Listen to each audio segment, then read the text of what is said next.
Hello बच्चों, आइए इस प्रश्न को पढ़ते हैं। शुद्ध प्रेरक में औसत व्यय उष्मा है। पहला ऑप्शन है 1/2 Li², दूसरा ऑप्शन है Li²/4, तीसरा ऑप्शन है 2 Li², चौथा ऑप्शन है 0। आइए इस प्रश्न की मुख्य अवधारणा की चर्चा करें। हम पहले समझते हैं कि एक शुद्ध प्रेरक जो होता है प्रत्यावर्ती धारा के साथ किस तरह व्यवहार दर्शाता है। ये हमारा है एक प्रेरक। यहाँ पे हम एक प्रत्यावर्ती निवेशी दे देते हैं। मान लीजिए यहाँ पे जो प्रत्यावर्ती निवेशी धारा है वो है I = I0 sin ωt, तथा यहाँ पे मान लीजिए V विभव है। प्रेरक का प्रेरकत्व L मान लीजिए। ऐसी स्थिति में यहाँ पे आप ध्यान से देखें तो प्रत्यावर्ती निवेशी का कोणीय आवृत्ति ओमेगा ले रखा है, इसलिए दिए गए प्रेरक का प्रतिघात हो जाएगा जिसको एक्सएल से प्रदर्शित किया जाता है ओमेगा गुणे एल के बराबर। मान लीजिए यहाँ पे तो यहाँ पे जो v होता है विभवांतर, दरअसल उसको उसका संख्यात्मक मान लिखा जाता है L di/dt। तो यहाँ पे अगर हम इसको हल करें तो ये हमें मिलेगा Li0 ओमेगा cos ωt के बराबर। यहाँ से जो हमें विभव का मान मिल रहा है v बराबर Li0 ओमेगा sin ωt + 90। अब यहाँ पे अगर आप ध्यान से देखें तो धारा कभी इस दिशा में होगा, कभी इस दिशा में होगा।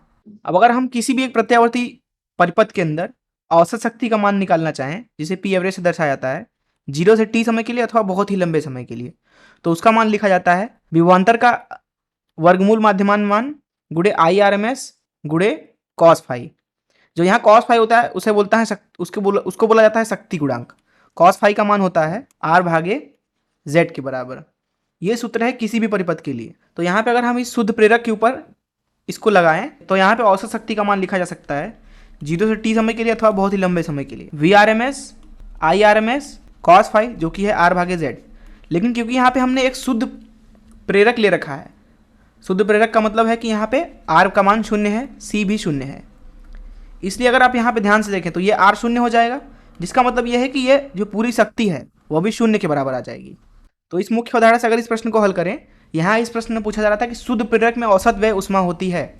तो दरअसल उष्मा व्यय का क्या मतलब है कि उसमें शक्ति कितनी व्यय हो रही है, अर्थात अगर हम यहाँ पे लिखें उष्मा व्यय, तो ये दरअसल कुछ और नहीं बल्कि शक्ति व्यय है। जैसा कि हमने मुख्य अवधारणा में बात किया, शक्ति व्यय जो आ रहा है यहाँ पे औसत वो 0 के बराबर आ रहा है, इसलिए यहाँ पे उष्मा व्यय भी 0 के बराबर आएगा। इसलिए दिए गए प्रश्न के लिए डी ऑप्शन सही है। मैं आशा करता हूँ कि आपको इस प्रश्न का हल जरूर समझ में आया होगा। धन्यवाद।